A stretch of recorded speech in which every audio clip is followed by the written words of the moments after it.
else? Can anyone play?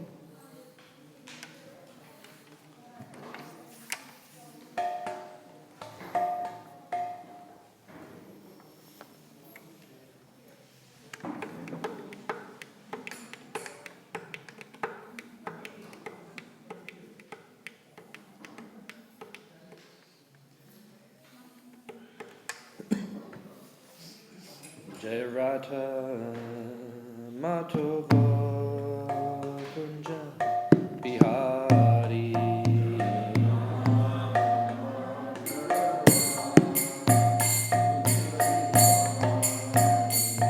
Jai Radha Madhava Kunja Bihari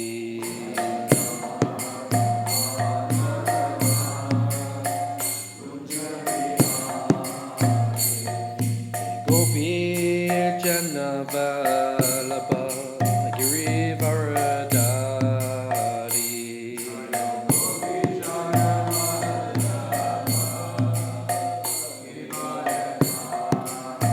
Jayo Gopi Janavalabha Girivaradari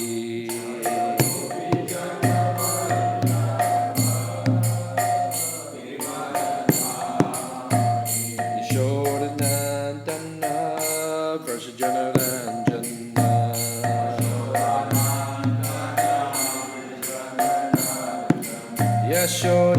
Yashodanandana Vrajajanaranjana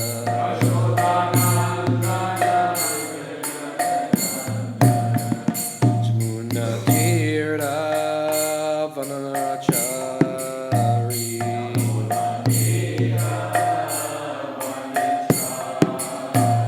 Jamuna Tirtha Vanachari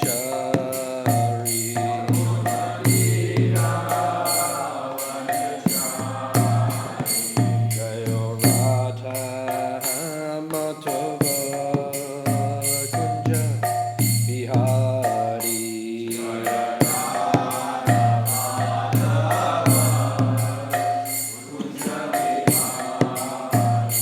Jayo Radha Madhava Kunja Bihari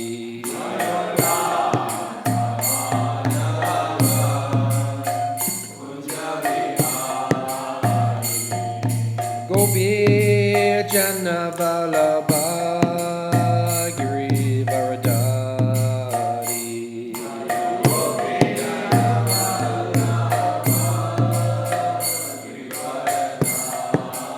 Jayo Gopi Janavalabha Girivaradari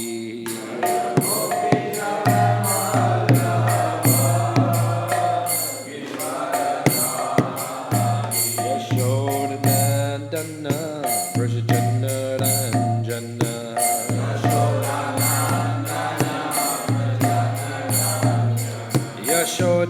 Yashodanandana Vrajajanaranjana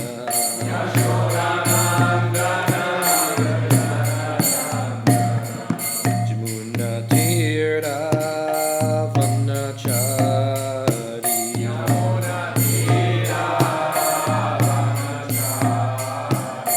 Jamuna Tirtha Vanachari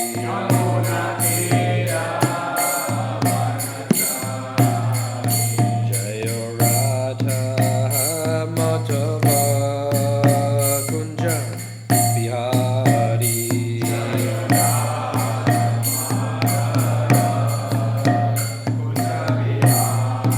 Hey Radha Madhava Kunja Bihari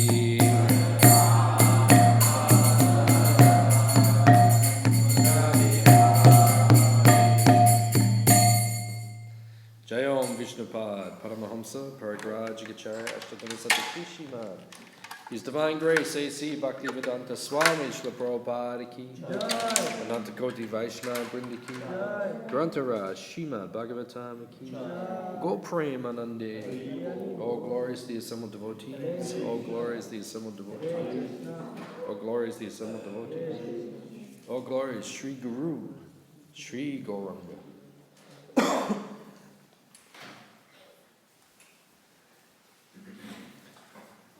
On your phone, do a search.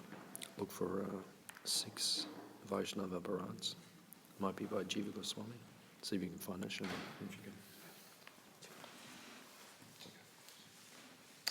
can. Danayanam namaskritya nanam cheva narotamam devim saraswatim vyasam tato jayam udirayat. Om namo bhagavate vasudevaya. Om namo bhagavate vasudevaya. Om namo bhagavate vasudevaya. Om namo bhagavate vasudevaya. Om namo bhagavate vasudevaya. Om namo bhagavate vasudevaya. Reading from Śrīmad Bhāgavatam, Canto 4, Chapter 2, chapter entitled Daksha Curses Lord Shiva, text number 33. Maitreya Uvacha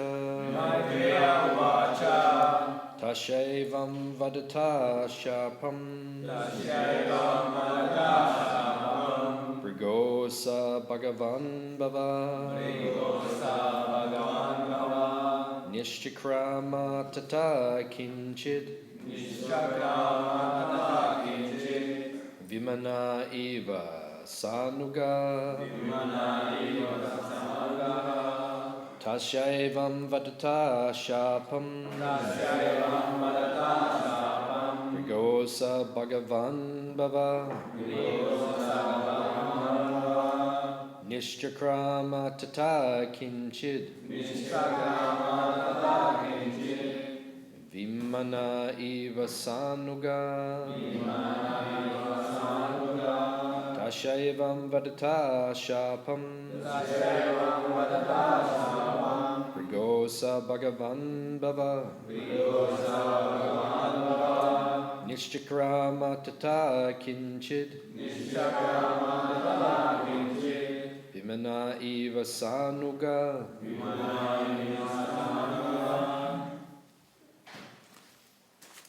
Maitreya Uvacha Tasya evam vadataha shapam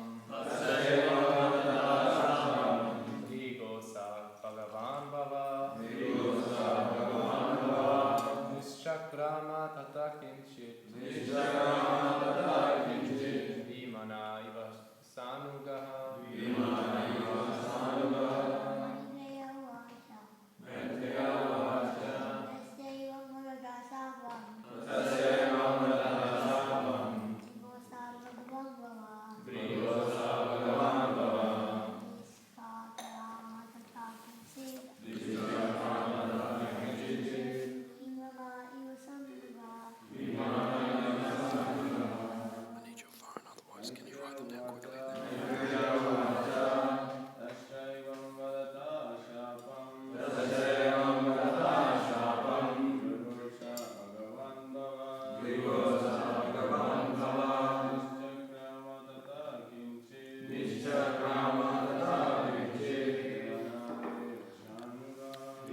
Just go and find a pen, write them down quickly. Okay.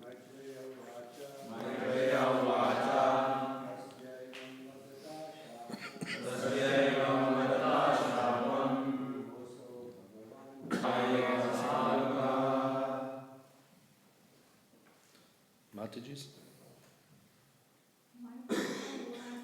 Maitreya Uvacha Tasyevam Vadata Shapam Vrigosa Bhagavan Bhava Nishchakrama Tata Kinchit Vimana Eva Sanuga Maitreya Uvacha. Maitreya Uvacha. Maitreya said. Maitreya said. Tasya. Tasya. Of him. Of him. Evam. Evam. Thus. Thus. Vadata. Vadata. Being spoken. Being spoken. Shapam. Shapam. Curse. Curse. Brigo. Brigo. Of Brigu. Of Brigu. Saha. Saha.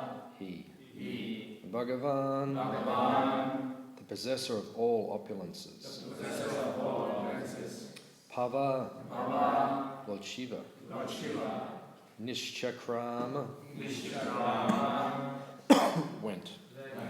Tata. Tata. From there. From there. Kinchit. Kinchit. Somewhat. Somewhat. Vimana. Vimana. Morose. Morose.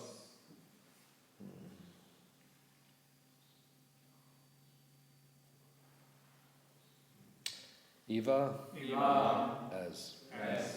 Saanuga. Sanuga. Followed by his disciples. Followed by his disciples.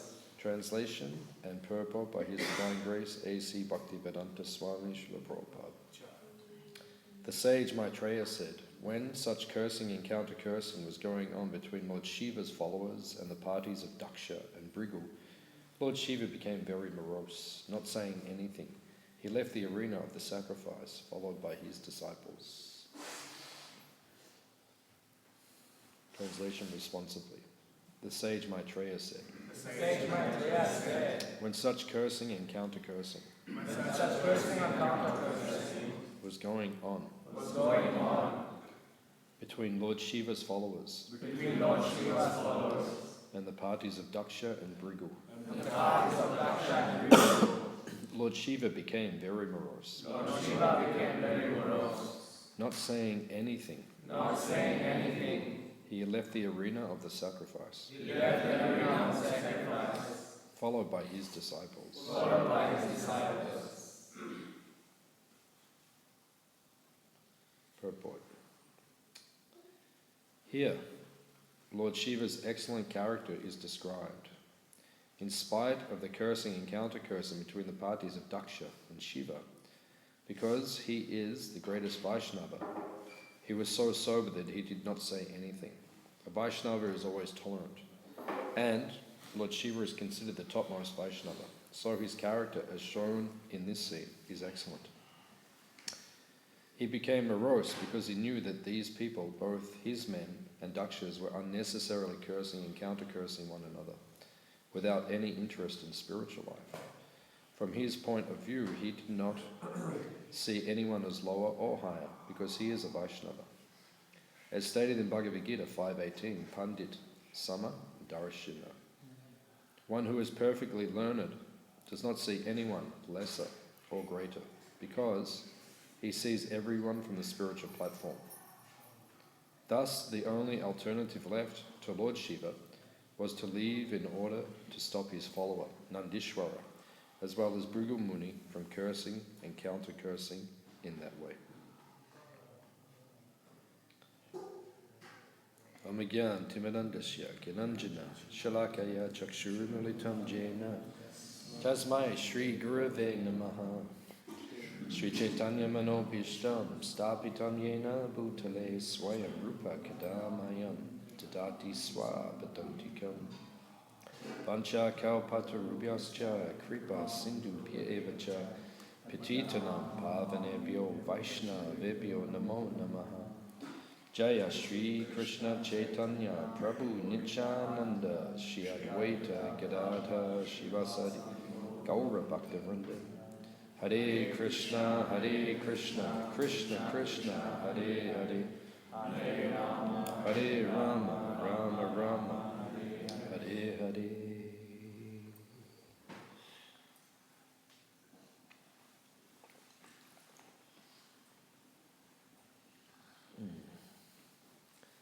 This is an important part of the Bhagavatam.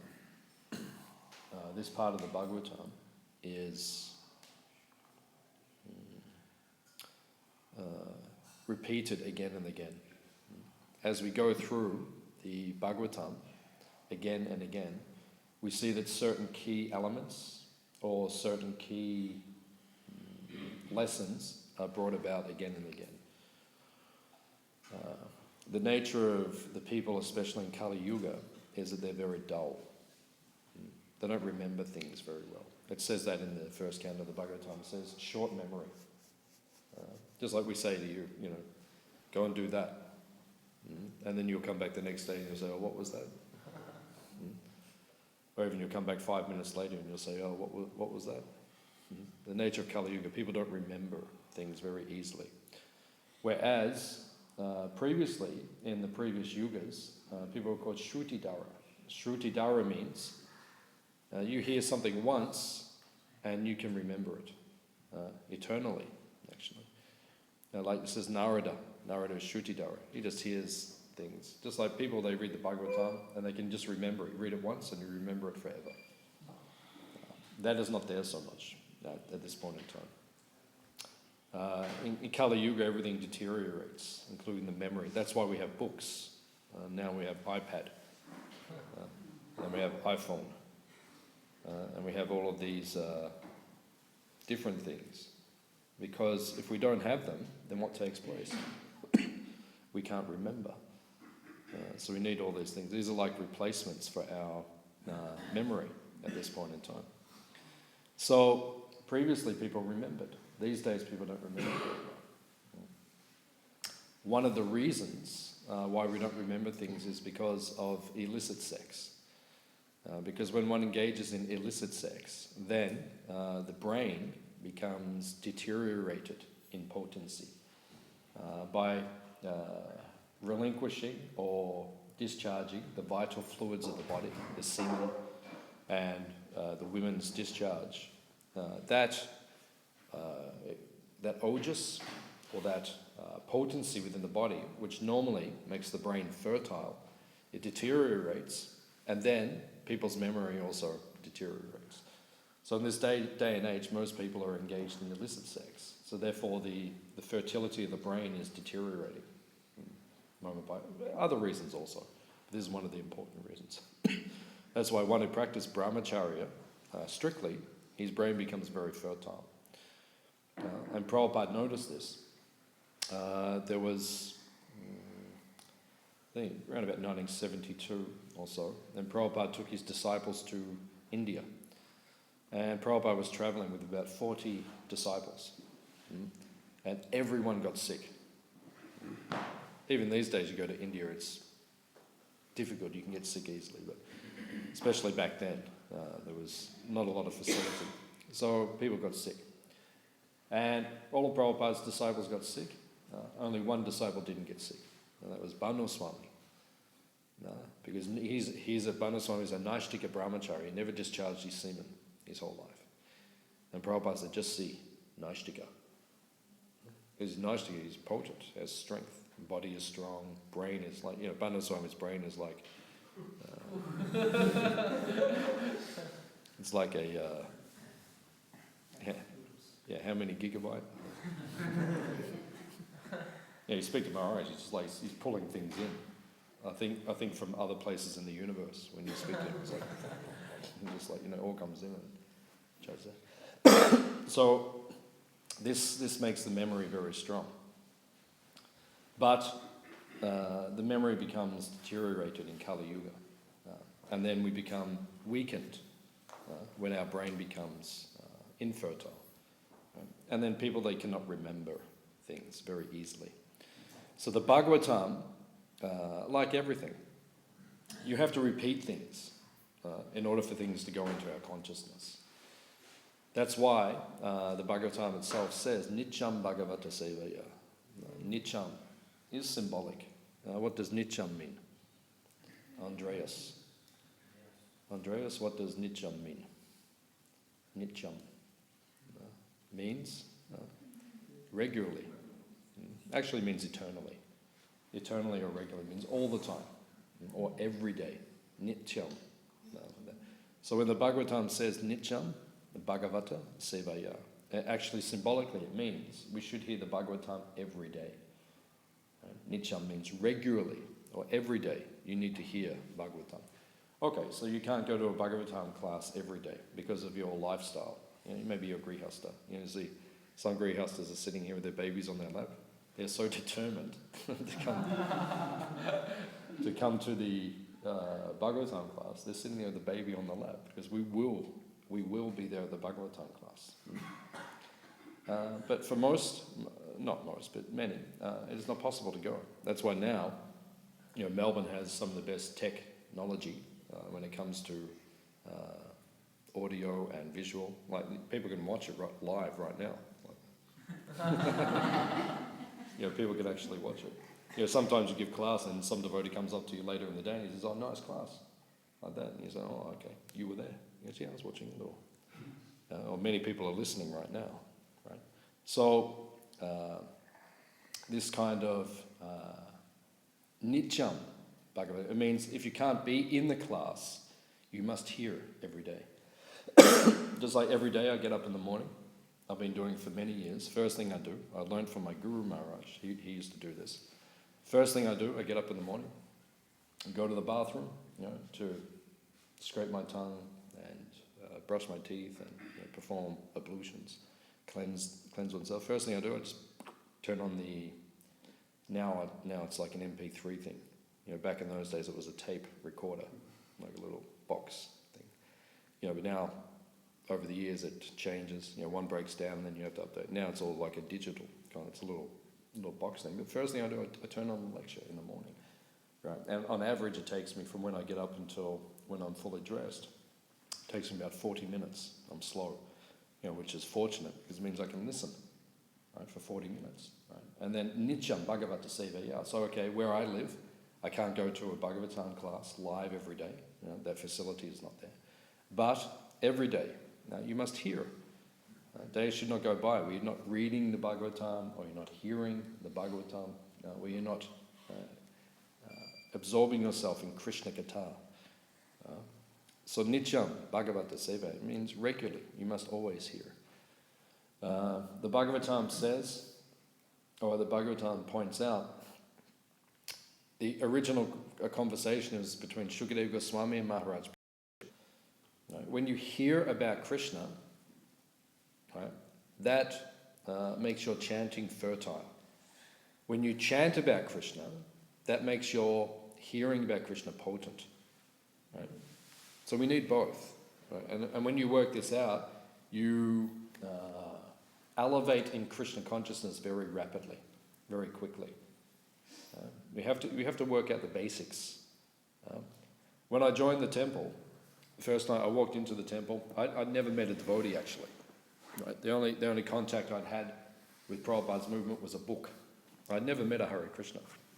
But I read the book and I thought, I want to be a Hare Krishna, just by reading the book. So then I came to the temple, and then I spoke to the temple president, Balaram Prabhu, who was the TP back then. And he said to me, I spoke to him for about an hour, and he said, "Are you chanting?" And I said, "Chanting what?" He said, "Are you chanting Hare Krishna?" Because I read Coming Back, but I didn't read the 8th chapter or the last chapter. The last chapter tells you to chant. I only read the first, so I never clicked on.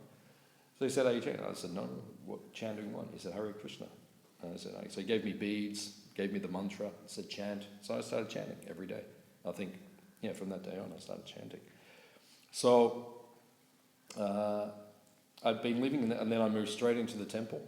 Right? I didn't really have a lot of background knowledge. I hadn't associated with devotees. I just had some shraddha or some faith that this is what I want to do.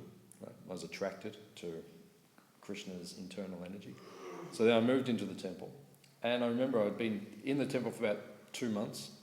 And every day, I was doing what everyone does. Get up for Mangalarti and chanting and doing seva at crossways and doing all these things.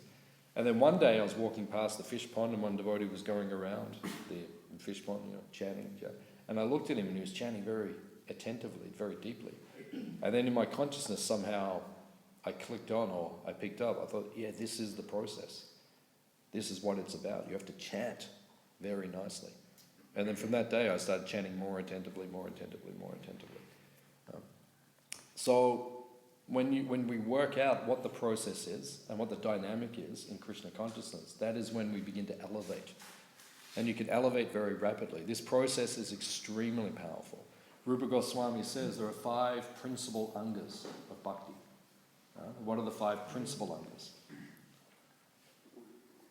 Out of what he says, there's 64, and then he gets to the end, and then he repeats 5 of them. Right? Yeah, what are they? Yeah, hearing. Living in the Dharma. Yeah.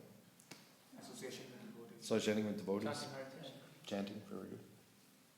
And worshipping the deity. Yeah, yeah.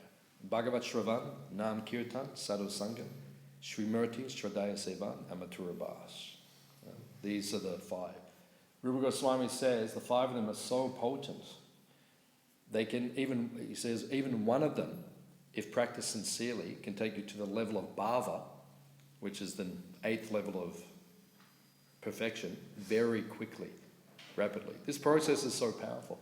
The only reason we're not advancing quickly is because we're not applying the process properly. That's the only reason. The process is like a rocket ship. That's what it's actually like. It is so powerful, the process of Krishna consciousness. We could become pure devotees, by 8:32. If we were serious, there isn't a limitation here. The only limitation is that we are lazy, right? And we're not serious about the process. Actually, we're not serious enough about the process. That's why. That's why it's taking so long. And sometimes we think, it's taking so long, I'm not progressing. It's us. It's the improper application of the process. The process itself is perfect and powerful. And can take, Rupa Goswami says, it can take you to bhava rapidly. Right? Bhava means where you have emotions for Krishna. Bhava means when you realize your constitutional position in relationship to Krishna. Right? It can take you there rapidly. Right? So we have to understand the dynamic. Right? So our chanting, because the whole process is about chanting, right? The Yuga Dharma is Nam Sankirtan. But the process of chanting becomes powerful when we hear. Right? So when you hear about Krishna, your chanting becomes fertile. In the beginning, when you chant, the instruction Prabhupada gave us was just hear. But it's interesting, if you read Prabhupada's instructions on chanting, that's not the only thing Prabhupada said. Sometimes we say Prabhupada said just hear, and then it's like that was the final. Like you could say almost like a movie. You're chanting and then you're seeing Krishna's pastimes taking place. That's why it's called Ashta Kaliya Lila Smaranam. Right? His 8-fold daily pastimes, according to the time of day. Like now is 10 past 8, right? So what is Krishna doing now in terms of Ashta Kaliya Lila? Right now he is in Nandagram.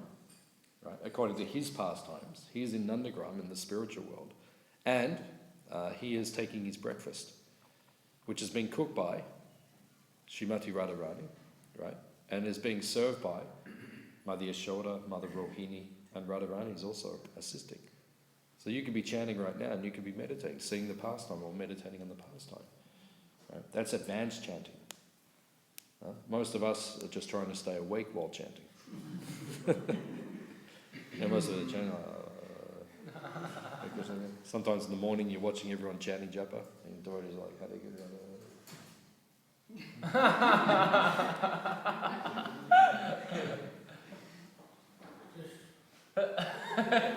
Hare Krishna, Hare Krishna. That kind of chanting is not going to take you to Goloka Vrindavan. That kind of chanting will take you to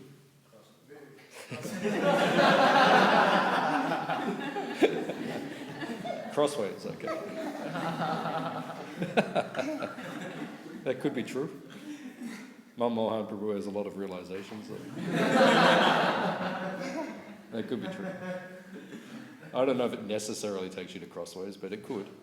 It could take you to Crossways. But you're definitely not going to get to Goloka Vrindavan. You're not going to get back to Krishna's pastimes. Gives you service, which gives you that area. Yeah, it gives you service. Crossways is service. Yeah. And that service gives you that. Yeah, that's true. It's your liberation, actually. That's true. That's true. But the point is that if we do chant inattentively, you won't go to a high destination. Right? It's a scientific process. That's why Prabhupada says on the front cover of the Nectar of Devotion, what is the subtitle? Right, it says Nectar of Devotion, and then underneath, what's the line? The science of Bhakti. Yeah, the science of Bhakti Yoga. Yeah, that's what the subtitle is. The science of science. Science means you have to have all the elements within the experiment to make the experiment work. Right? Otherwise, the experiment doesn't work. Right? So, if your chanting is not supported by sufficient hearing about Krishna, you won't get the result. You don't get the prema dhan, or the goal of chanting. Similarly, if you are reading and hearing about Krishna but not chanting properly, you won't get realizations. Right? The two are completely interconnected. So therefore, we're being told here, Nityam Bhagavata Sevaya, you must hear the Bhagavatam regularly, every day. So you listen to lectures or however you do it, but you must hear every day. So, by hearing every day, we hear the instructions again and again and again. Now it's interesting because this pastime is the beginning of the 4th canto. Chapters 1 to 7 are basically the pastime of the Daksha Yajna. This is a very famous and important pastime of the Bhagavatam. Now if you study the Bhagavatam categorically, systematically, and we should study it categorically and systematically, right? Prabhupada said you can pick up any of his books and they're like an apple, right? So you pick up an apple, you can bite it there or you can bite it there, it's sweet, right? So an apple is sweet, doesn't matter which direction you take it from. So Prabhupada said you can pick up any book. You can go over to the bookshelf, you can pick up Bhagavad Gita, Nectar of Devotion, 4th canto of the Bhagavatam, Majji Lila, chapter 7. It doesn't matter where you pick it up, you'll get sweetness, right? But the point is that Prabhupada says, at some point in your life, you must study his books systematically, scientifically, because there's a reason why it's spoken the way it's spoken. The Bhagavatam is not haphazardly spoken, right? It was very systematic, right? Shukadeva Goswami was leading us in a very systematic way to the goal, which is the 10th canto, which is the Ashraya, right? But it's spoken in a very systematic way. And then you get to the Ashraya, and then Canto 10 finishes, and then he says, okay, there's more to be said. Right? And then he says 11th canto. Right? Bhurijan Prabhu's just written a book, a commentary on Canto 11 and 12.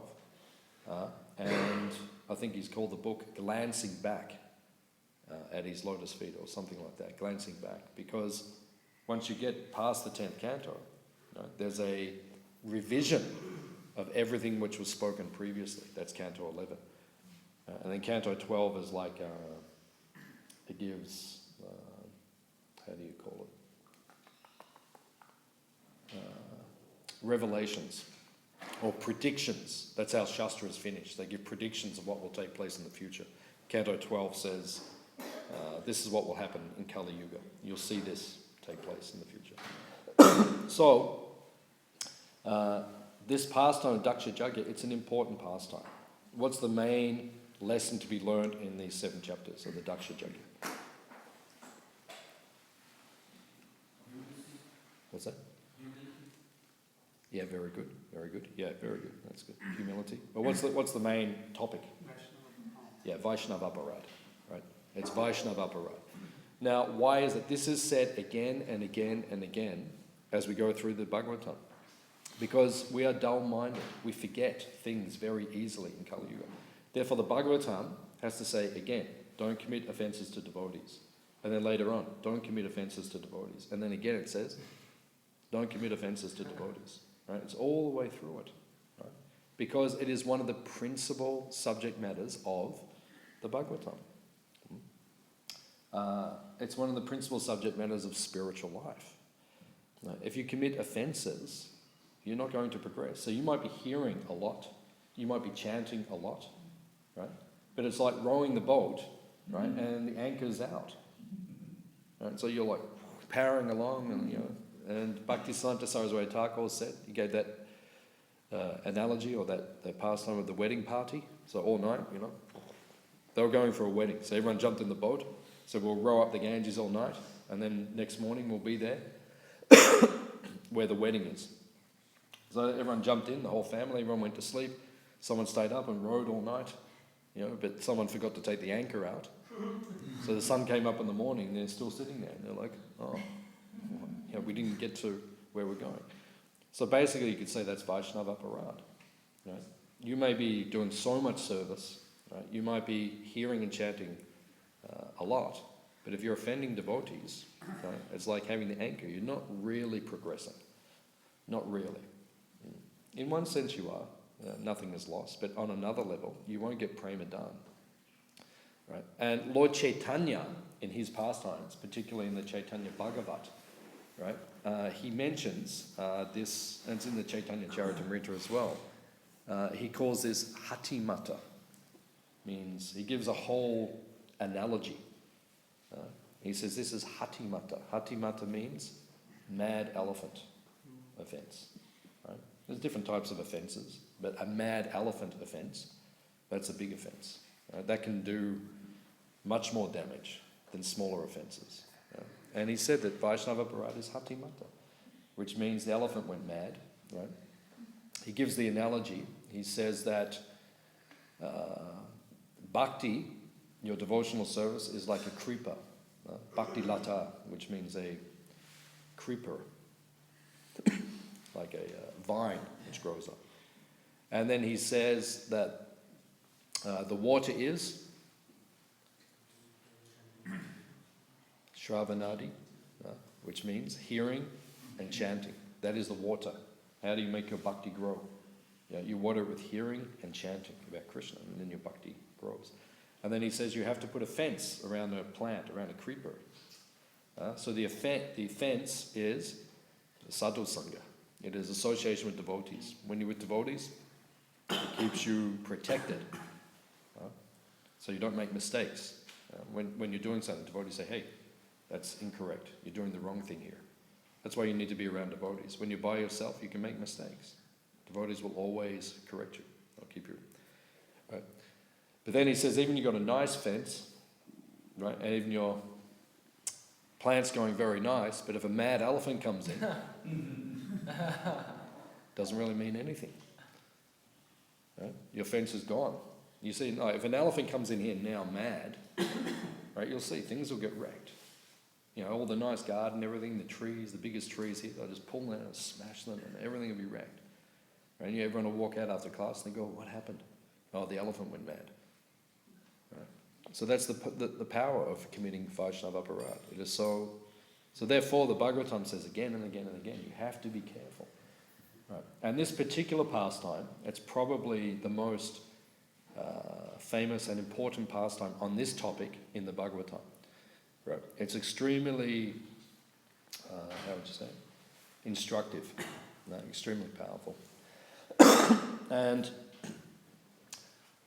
who is the pastime, who it is surrounding? Who is the main actor in the pastime? And a couple of the main actors. There's basically Daksha and Shiva. Daksha is one of the main actors, but the main personality to watch in this pastime is Shiva. And it's interesting, because even as devotees, and I've heard devotees say this over the years, sometimes they say, they misquote this pastime. And they say, oh, this one acted like that and that one acted. No. Just watch Lord Shiva. Right? If you want to understand how to get through life, because in this material world there will always be conflict. Always. Especially in Kali Yuga, because it's the age of quarrel and hypocrisy. So even if you're a very, a very mild and peaceful person, still there will be conflict. There will be criticism. There will be difficulties. That's the nature of the material energy. Right? People will come and they'll say unpleasant things about you. Right? They may be true, and sometimes they may not be true. But they will come. You can't avoid these things in this material world. So we need to learn how to deal with it. Right? Because it will come. Right? Krishna will send the tests. Even recently, one devotee who's very close to me, I said something, and it was taken the wrong way.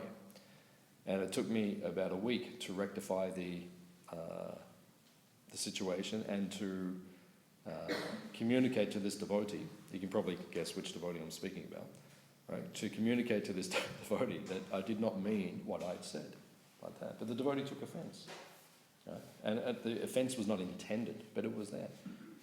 So therefore, we have to be very careful how we deal with these things. Right? Spiritually, that's why Prabhupada says it is like a razor's edge. I heard Prabhupada giving a lecture the other day, or somewhere, and Prabhupada was speaking. Prabhupada, he was saying this point. He said, spiritual life is like a razor's edge. You're just shaving, and the next minute, if you're not attentive, then problem. So in spiritual life, it's like that. Sometimes you say something, you don't mean it, but then suddenly the devotee is offended, and it becomes grows into something. So you have to monitor and rectify these things very quickly. And if it's happening to us, that we're the ones that are being criticized, the first thing we do, if you're ever criticized by anyone, the first thing we do, we take a step back and we look at ourselves. There must be a grain of truth in it. Bhaktivedanta Swami, who is my Shiksha Guru, he taught these things. Right? He taught us that whenever someone criticizes you, first thing you do, you look at yourself. Right? You don't walk around and say, well, what do we usually do? What's the most common reaction in the material world? Someone says something, you say, well, what about you? That's the famous line. Well, what about you? And what did you do? Like that. So, okay, you can do that like that. And we've been doing that for lifetimes. That's how we deal with conflict and criticism in this material world. That's the most common way people do. But if you do like that, you won't progress. Right? So we have to learn. And you can only learn to do this when your consciousness becomes situated in sattva gun.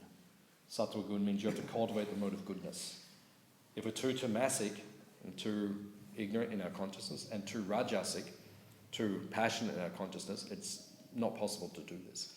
But when you elevate yourself more to a sattva plane, more to the mode of goodness, then when someone criticizes us, the first thing we do is step back, become a little quiet, a little introspective, right? And we think, what is the truth in this? Right? And sometimes it can be 100% true. Right? Someone's criticizing us and they're right. So we look back and we say, actually, they're right. And you come to the devotee and say, actually, Prabhu or Mati, you're right. Like that. I'm sorry. Please forgive me. And then we rectify the situation very quickly. Right? Or sometimes someone criticizes us, we step back, we have a look, and we say, okay, that's true. There's a small portion of that which is true. But largely, that's not what I was intending, or not what I meant, or, just not the way I am. So then you go to that devotee and you communicate. Right? And you say to that devotee, okay, sorry I've offended you, you feel offended, but that's not actually what I was intending. And, please forgive me, and try to rectify the situation. So you see, Lord Shiva, he doesn't get all upset. Right? This is the most important thing to learn, because this is probably the main pastime of instruction in the Bhagavatam. We really have to honor and focus and learn from Lord Shiva on this. He's one of the 12 Mahajanas. Who are the 12 Mahajanas? Right? So you have Brahma, Shiva, Narada, Kapila, Kumaras, Yamaraj, Prahlad, Bhishma, Janak, Shukadev. I think I've got most of them. Bali Maharaj, good. Yeah. So there's 12 Mahajanas. So the second Mahajana is Shiva, one of the great authorities, one of the 12 great authorities. And Lord Shiva, being one of the 12, he teaches us how to deal with Vaishnava Aparad. He was silent. He didn't get involved in the whole thing. Right? Someone criticized, right? Criticizing him. At the time he was being criticized, he didn't even realize he was being criticized. Why? Because he was so absorbed in Krishna consciousness, right? Meditating on Sankarsana, his worshipable deity. He didn't even realize what was going on. And then when he came out of trance and he realized that, Daksha was feeling offended, then he thought, I have made a mistake. I did not respect Daksha as he wanted to be respected. I was neglectful. So he was ready to rectify. But everyone else became very infuriated. So then Daksha's group, they all started cursing. Who do you think you are? Like, these are powerful people. Right? So they get angry, and when they start saying things start happening. It's mystical. It's like they speak something and then things begin to manifest. They're like very powerful. What about this? And then Shiva's group, they start saying the same thing. Who are you Brahmanas? You're all, and then bang, curses are going back and forth. And then when Shiva realizes what is going on, Lord Shiva, he just stands up and he's very quiet and he just walks away. I don't want to be involved in this. And that's how devotees feel. I don't want to be involved. Sometimes we hear this devotee's fighting with this devotee. We're just like, I don't really want to. We can give some guidance or some instruction. If people are willing to hear from us, we can say something. But if everyone's going to get passionate or ignorant and start criticizing each other, then devotees just back off. We don't want to be involved in those kind of things.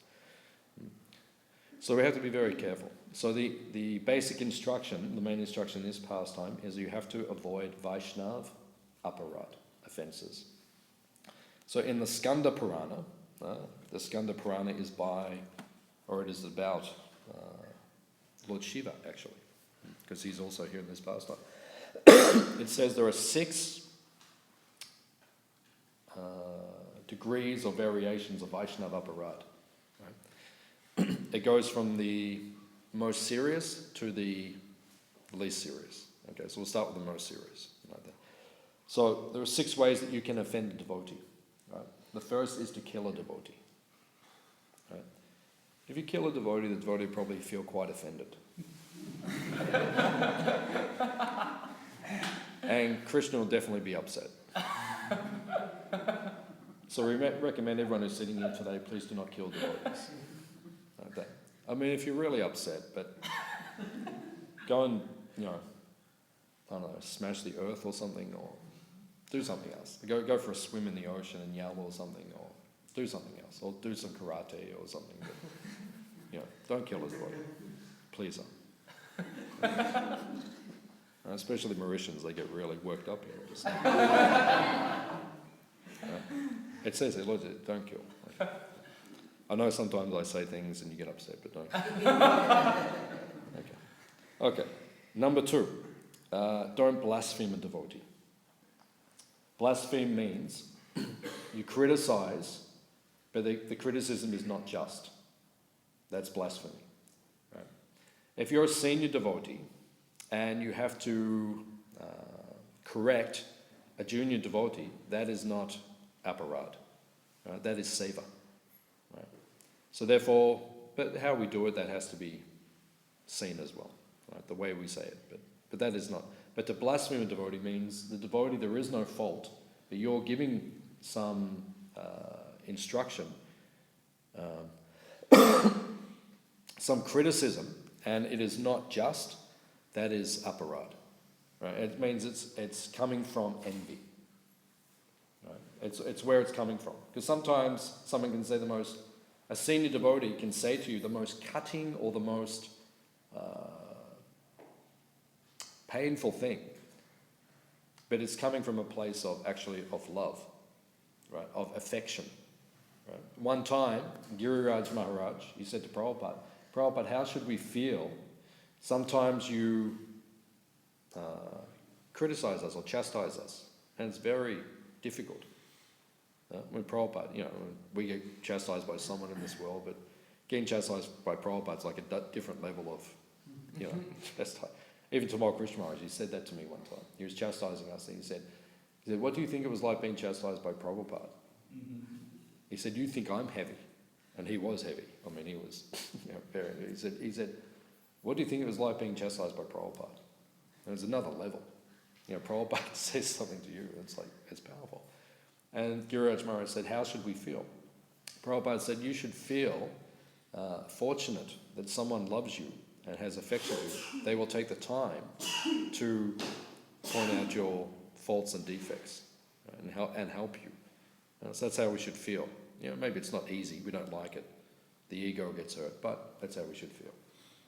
But if it's coming from a place of envy, right, we're criticizing another devotee just because we're trying to bring that person down, right, then that's blasphemy, that's an aparad. Right?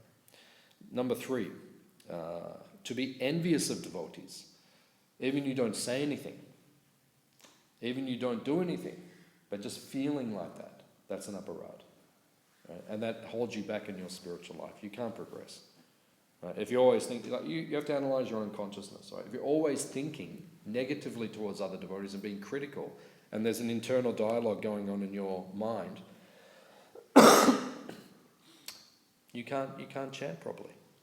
You're supposed to be chanting the Maha Mantra. You're thinking, oh, that devotee, took the last piece of avocado yesterday at breakfast. Hare Krishna, Hare Krishna. I will kill them. If they breakfast this morning, they take the avocado. Krishna, Krishna. So this is, just to be envious of a devotee. Number 4, one who fails to offer obeisances to Vaishnavas upon seeing them. So if you see a devotee and you do not offer obeisances, that is an aparad.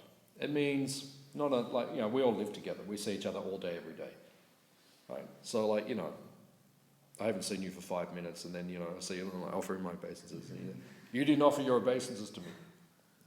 Like that. Then that's not aparad. But it means if you haven't seen a devotee for a long time, right? Sometimes if you go away and a devotee comes back or something, then you should offer obeisances to the devotee. Right? It means that you offer respect. It says in the Shastra, if you see a sannyasi, right? If you see the sannyasi and you do not offer obeisances, all of your pious credits are gone. You lose your good fortune. Vaishnava etiquette means if you see a sannyasi and you offer obeisance, just say like Maharaj, he gave class this morning, right? So I walk in the courtyard, Maharaj is walking out, and he's walking that way. He doesn't see me, but I see him. I have to offer obeisances. But then, if I stand up, I'm talking to someone in the courtyard, he turns around and sees me and kind of acknowledges he sees me. I have to offer obeisances a second time. Right? That's Vaishnava etiquette. Otherwise, he'll think, because I can think in my heart, I already offered obeisances to Maharaj, but he didn't see that. Right? So you have to do both. When you see them, when they see you. Right? Don't avoid that. Number 5, one who becomes angry with a Vaishnava. So if we become angry towards another devotee unnecessarily, once again, if a senior devotee is angry with a junior devotee because the junior devotee has been acting improperly, that's not aparad. But generally, we just become angry. Some devotees have anger management issues. Right? We can't control our anger. Then you will offend devotees. You have to be very careful of these things. You can't say, well, I was just having a bad day. Okay, you're having a bad day, but in the meantime, you've offended devotees by speaking to them improperly. So you have to be very careful about becoming angry unnecessarily. And when we are a senior devotee and we're correcting a junior devotee, the anger has to be proportionate to the offence. Right? Okay, someone did something wrong, and then your anger comes down like Mount Meru on that person. What did you? That's not. It has to be proportionate. That's the point. Right? And then there's no offence. And then the 6th offence is one who does not become joyful upon seeing a devotee. So you just see a devotee, right? Especially after a long time. You haven't seen someone for a long time, and then you see them, and you're just kind of like,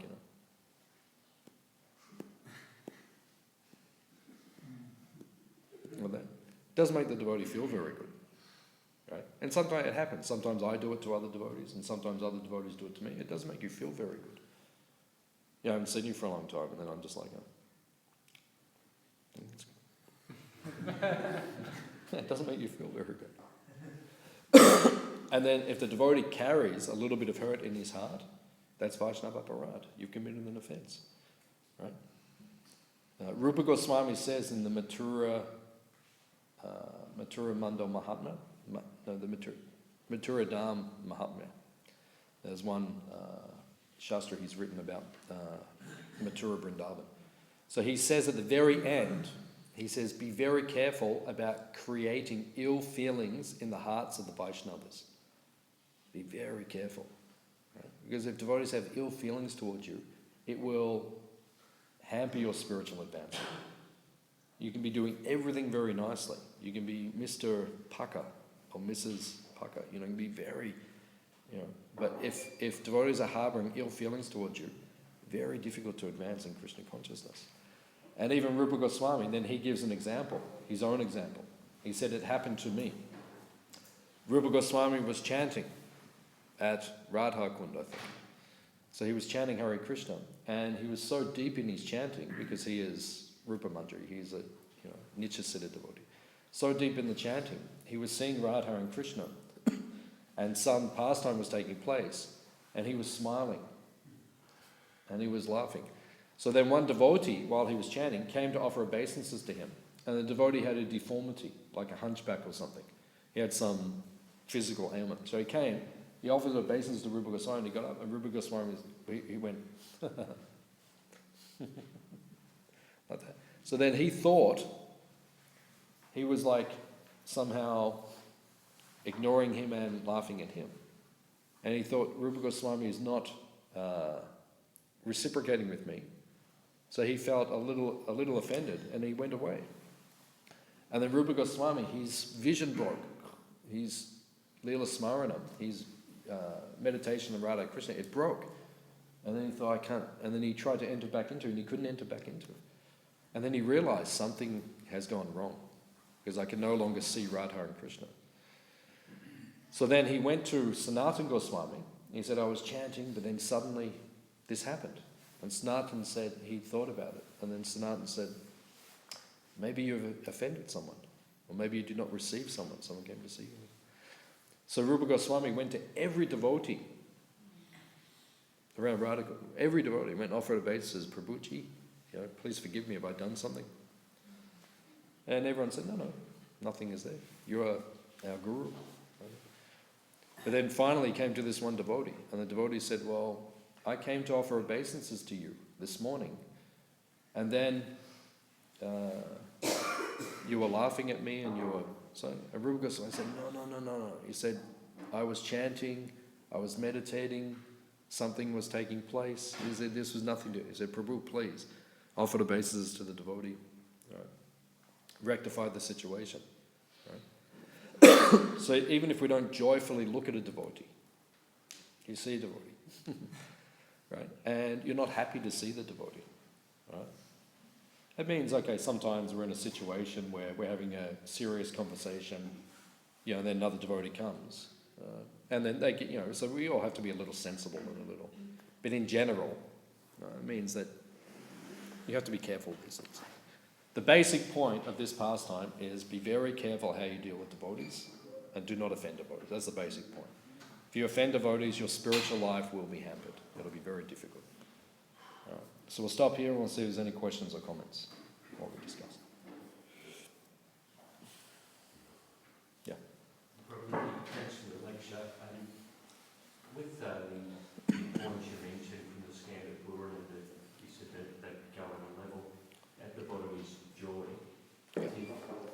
If we feel joy seeing devotees and respect devotees, and share about Krishna amongst one another, what is that loving relationship called in our tradition? In our tradition, it's called priti.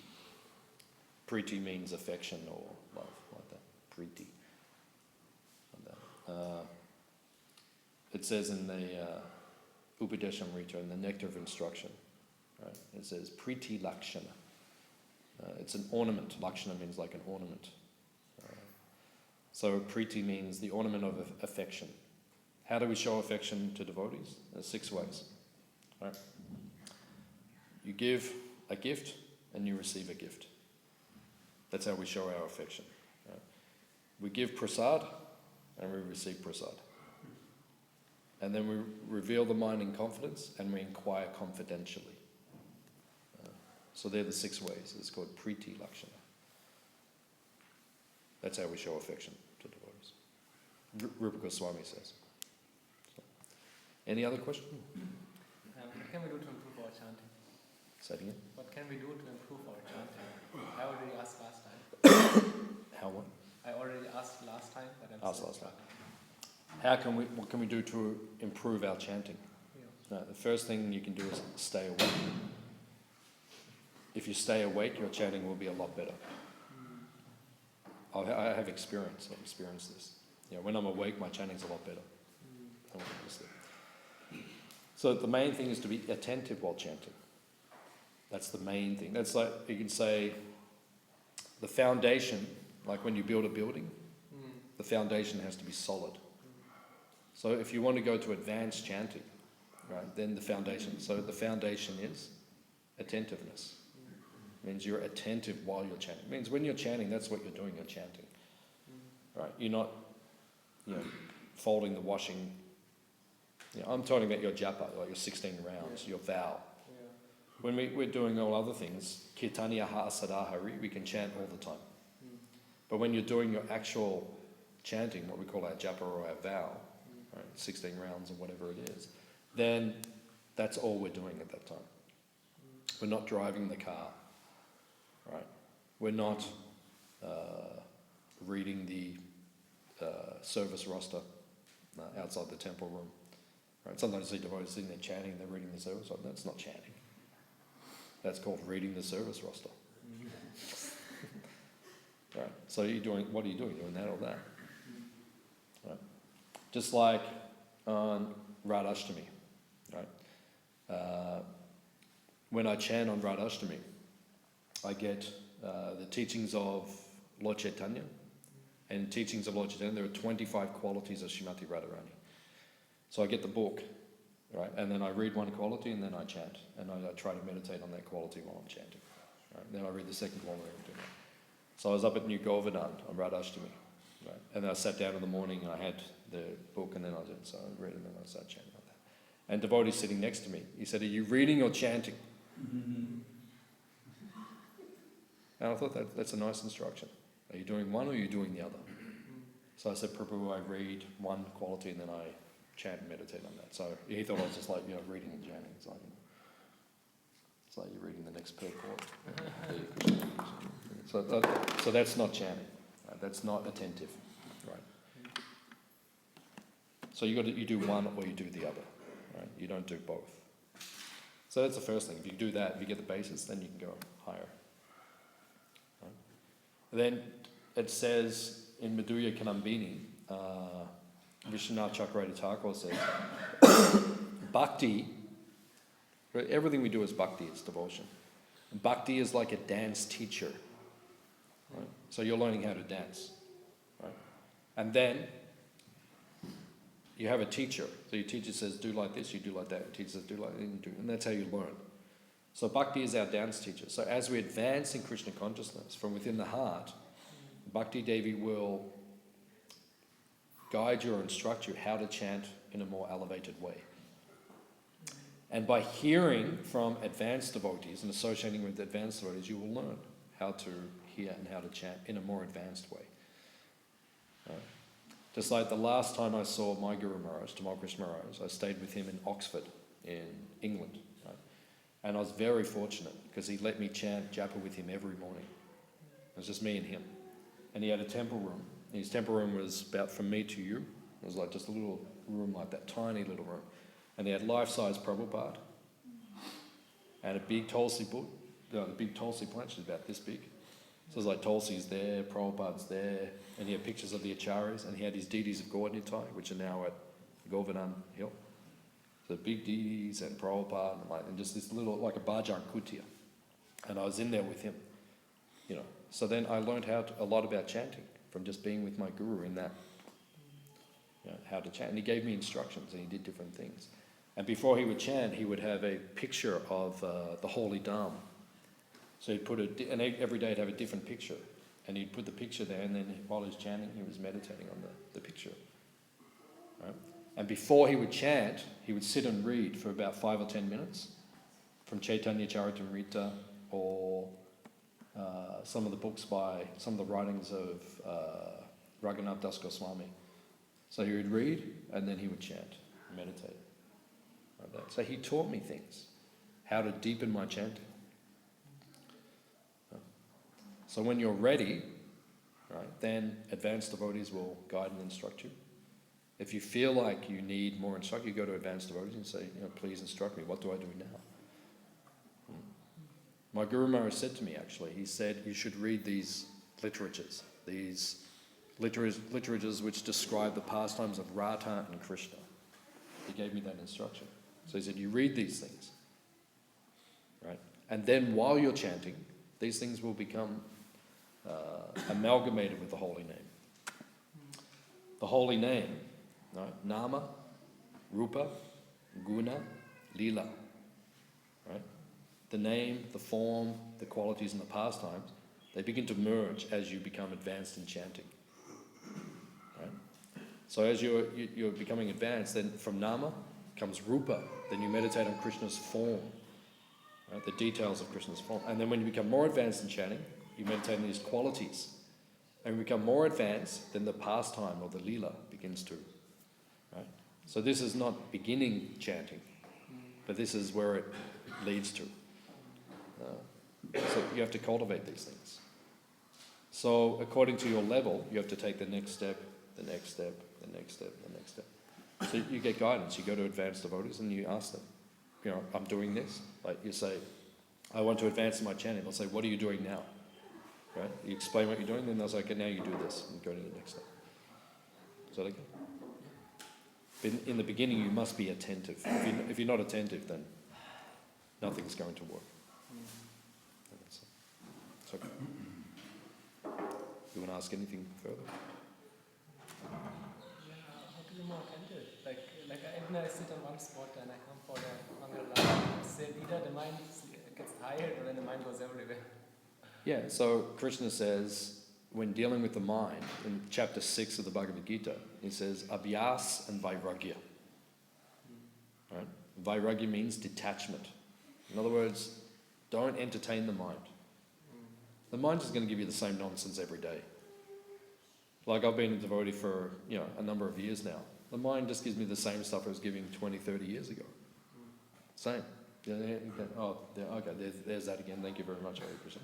Hare Krishna, Hare Krishna, Krishna. Again, okay, thank you. Hare Krishna, Hare Krishna. Same old thing. We're meditating on the same stuff we're meditating on years ago.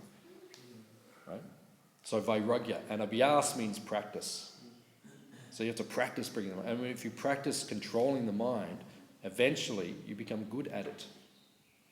And my Guru Maharaj told me that many years ago. He said, if you stick at something, eventually you'll achieve it. So if you're finding it hard to eat, then practice again and again. And with determination, gradually it does become easier. And then it becomes to a point where your mind isn't such a problem. I mean, you can chant, you can control it, because you have a taste. Nama ruchi, you have a taste for chanting. So just by practicing and by detachment then. Okay. It's okay. That's good. Anything else you need? That's okay. Okay. Thank you. Thank you. Please come again. No, Coach.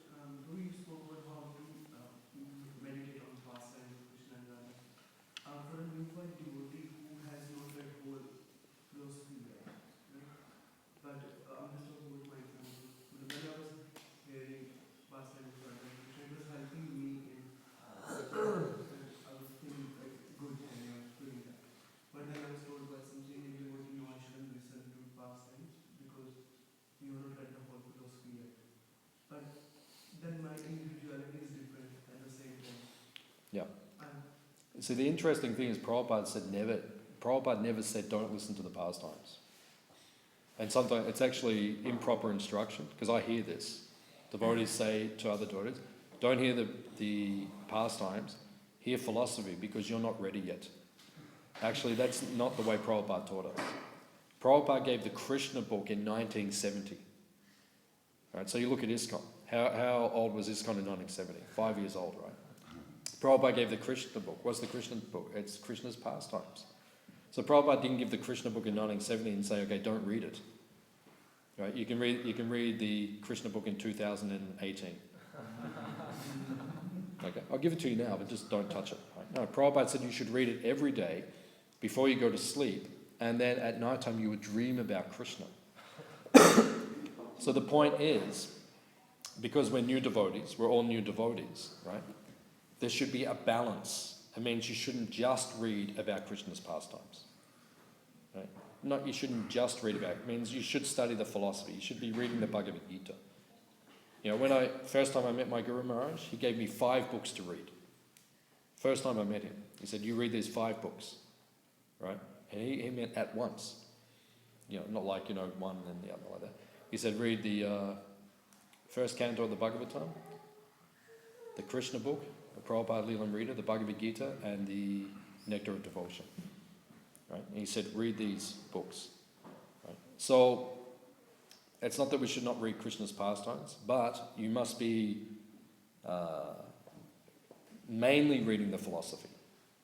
It's not like you read the philosophy for 10 years, then you go to a senior devotee, oh Prabhu, can I please pick up the Krishna book now? That's Prabhupada never said that. You can read the Krishna book right now, but you must be reading the Bhagavad Gita simultaneously. That's the point. Okay.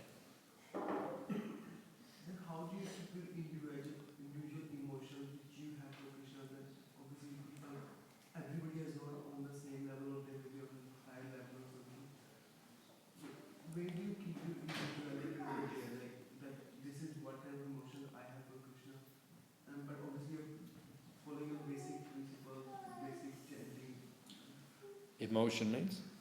Emotion, what I like to do, not like, it's not like I want to do this for you, but obviously you're following what they're saying, but at the same time you're doing something which is not agreeable to them. But It's not what? It's not what? Which they don't agree with that. The devotee? Seniors, right? Yeah, but that's what I'm saying. Because I do hear this, and I think it needs to be addressed. You've got they are your senior devotees, but there's more senior devotees than them. And those senior devotees are saying, I've heard this recently, and it's actually not correct. They're giving this instruction, but it's not correct. They're saying, don't read Krishna's pastimes. Prabhupada never says, don't read Krishna's pastimes. You can read Krishna's pastimes, I'm telling you now, based on Prabhupada's authority. You can read Krishna's pastimes, but you have to read it along with the philosophy. I just said, you read the Bhagavad Gita and the Krishna book. Right? You read the Bhagavad Gita in the day and Krishna book at night. That's what Prabhupada's instruction was. So when devotees, because I've heard this recently, and it's incorrect, don't read Krishna's pastimes, then what are we supposed to do? I'm a Hare Krishna now. I shave my head, I put on tilak, I wear a dhoti. Hare Krishna, Hare Krishna. Sorry, Krishna, I have to ignore you at the moment, but Hare Krishna, I can't read about you. Hare Krishna, Hare. Doesn't even make sense. So it means those devotees, it means they don't have sufficient realization. That's actually what it means. How do you know who is advanced? Somebody might be not wearing proper professional clothes, but they might have a higher emotion for Krishna. Or somebody is maybe not initiated yet, but they may. So how do you know who is advanced? How do you know who is advanced? Arjuna says to Krishna at the end of the second chapter of the Bhagavad Gita, he says, how do I know if someone is a transcendentalist? And then Krishna says 4 things, right? How they speak, how they walk, how they sit, and the language they use. Right? So then Prabhupada says, Arjuna says to Krishna, how do I understand if someone's advanced? Right? First thing Krishna says, how do they speak? Right? And then Prabhupada says in the purport, as soon as someone opens their mouth, you know how advanced they are. Right? So you just listen. Sometimes, I meet a new devotee, like someone who's not initiated yet, like a new... But when I hear them speaking their realizations about Krishna, I think, this devotee is quite advanced. Yeah, they have realization. So how advanced do we know? As soon as someone speaks, you know. You can only tell how advanced someone is up until the level you're on. Right? So if you're on this level, you can understand everything up until there. You can't understand as much about what goes beyond. You can to a degree, but, only so much. So who is advanced then? You see. Okay. Any other question? Yes, Prabhu. Today this again we have Raghunath Swami, Raghunath Goswami and Krishnadasa. Can you tell something about it? I haven't got time, but the only thing we can say is that the 3 of them, they disappeared on the same day, but in different years. So they disappeared on the Ekadashi, even though in the TT the Ekadashi was yesterday, but they actually disappeared on the Ekadashi. And if you go to Radhakund, they all lived at Radhakund. And they all disappeared in different years, but on this day. So at Radhakund today, or yesterday, there's a huge festival in honour of these 3 devotees. And Indra Prabhu, when he was on the planet, he used to go every year on that day to Radhakund, and he would sponsor a big feast for all the Vaishnavas. So I haven't got time to say much more. What is the no Mahavishana for the guest that comes during the day? There's this big scoff at the end of the day for each alpha, and there's no Vishana for anybody that comes around. During the day? Yeah, yeah. So the East Kid in the fridge, you know. Because you're not in the kitchen cooking for Krishna. I never cook.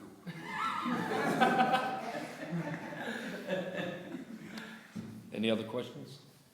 Comments? Just a concern to this question. Yeah. So, when Prabhupada lecture clearly mentioned about that if someone wants to read Bhagavatam, do it in a systematic reading, not just jump onto the 10th canto. And if you want to read about the pastime, after the Krishna book, so you read Krishna book. So, when we talk about pastime, and if someone wants to directly go to the 10th canto, to what extent that is correct? I mean, I've heard Prabhupada lectures. It means what you mean by directly going to the 10th canto. I mean, So not reading, it means, not reading any.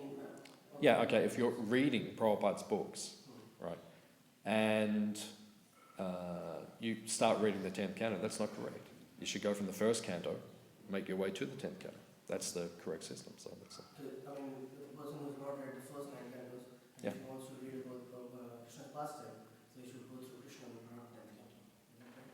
Yeah, I mean, he can read 10th canto also, but he has to be reading first canto simultaneously. Yeah. Right. It means, it doesn't mean, Prabhupada never gave a rule, you can't touch the 10th canto until you finish the other 9 cantos. But simultaneously, okay, you might be reading the 10th canto, but you have to be reading canto 1, 2, 3, 4 systematically also. Both have to be there. It's not like there's a rule, do not touch the 10th canto. But there's a conversation actually, Prabhupada said, we do not boycott the gopis. People are saying, oh, gopi, you can't touch the gopis, they pass it. No, Prabhupada said, we do not boycott the gopis. But you have to, as Prabhupada said, you have to read systematically. He says that in the introduction to the Bhagavatam. He said, you must read the book systematically. Right? Okay, while you're reading the first canto, if you want to go to the 10th canto and read something, that's okay. But if you're only doing that, you're a new devotee and you're only doing that, it means actually there's something wrong. No, it means because you haven't followed, you haven't got all the anatas out of the heart. No, you just say, I just want to read 10th canto, I just want to read 10th canto. But then, you have attraction to the opposite sex, you have so many things. 10th canto is actually for Paramahamsa. It means when you're liberated from the... like that. Yes, sir. I just want to add to your question. Actually, Krishna book is 10th canto. The stories are all 10th canto. So if you're reading Krishna book, it is 10th canto. But of course, there is a systematic way. But at the same time, like you said, you read Bhagavad Gita and you read Krishna book. So you're not jumping to Bhagavatam directly by Bhagavatam from the first canto, but you can read Krishna book, which is part of Bhagavatam. But if somebody wants to read 10th canto all the way, they read Krishna book. Prabhupada gave, like you said, right at the beginning, Prabhupada gave Krishna book. And of course, there is a systematic way to go to 10th canto. But at the same time, to understand Krishna's supremacy as the supreme Godhead, then we read Krishna book. His stories, Krishna killing the demons and the gopis, that at the same time, Srila Prabhupada, every time he's putting his commentary in the Krishna book, how we should not imitate. Okay? It's just perfect. His purpose are there. So it's not like you're going to be confused. You can read Krishna book, but you've got that idea because Prabhupada is explaining it nicely. Yeah, no, very good. Very nice. Yeah, so you need to do things under guidance, that's the point. If you don't know, but the because I am hearing this at the moment, some devotees saying, don't touch Krishna's pastimes, so you've read all the philosophy. Prabhupada didn't say that. And devotees are saying that, senior devotees like within this community, more senior than these devotees, and they're saying that, but Prabhupada never said that. It's an improper understanding, actually. As Prabhupada said, the Krishna book is there, you should read it. I've probably read the Krishna book probably about 10 times. I've gone through it 10 times, read it, the whole thing. So, I'm trying to understand Krishna's pastimes from that perspective. And now I'm teaching the 10th canto here in the temple in our course. But that's after studying Prabhupada's commentary in the Krishna book many, many, many times. Right? Now we'll go to like the next. So, end of point. Why is it in the Krishna book that Prabhupada left out the 33rd chapter of Bhagavatam? He didn't leave out the 33rd chapter. I think so. Last time I was reading Krishna book, I noticed like this Krishna book I had, there was 33rd chapter was missing. No, it's not missing. It's all there. He didn't leave out anything. He didn't leave out any chapter. Why would Prabhupada leave it out? I was wondering. No, he didn't. 33rd chapter is there. I don't know, but I mean, I've read the Krishna book. It's all there. 33rd chapter is there. So. Should Prabhupada give any recommendations for read a book like, say, for example, Chaitanya Bhagavat to unify devotees or anything like that? Yeah, you can read Chaitanya Bhagavat. So. Chaitanya Bhagavat. When Prabhupada translated Chaitanya Charitamrita, there's a conversation with his disciples, and he actually said, what should I translate? Chaitanya Bhagavat or Chaitanya Charitamrita? And one devotee said Chaitanya Bhagavat, and the other devotee said Chaitanya Charitamrita. And then, for whatever reason, Prabhupada said, I'll translate the Chaitanya Charitamrita. That's what he chose. But he was actually considering doing the Chaitanya Bhagavat. They're both equally as important in one sense. Like that. But, so you can read both. You can read anything you want, as long as you're reading Prabhupada's books the most. Right? You read Prabhupada's books. That's what I do. Like, mainly I read Prabhupada's books. And then there's so many books. There's Radha Krishna, Ganadeshtapika, there's unlimited books. There's Ujjwala Nilamani, there's books that go, Śrīmad Bhāgavatam Morning Class, that wasn't commented by Prabhupada. These are like essential books. So we can read all of these books. But Prabhupada's books must be, it's like when you take prasadam, so you have the main prasad, and then at the end you have some sweets. So do you eat more sweets or more savoury? You eat savoury. No, I eat more sweets, but but you eat more, and then you have a bit of sweet at the end. So it's like that. Mainly you read Prabhupada's books, and then you can read a bit of this and that. Prabhupada never said we could not read the books of the previous Acharya. He never said that. So, anything else? I'm going to stop here because we're getting late now. So if you have anything else to add, then Srila Prabhupada ki.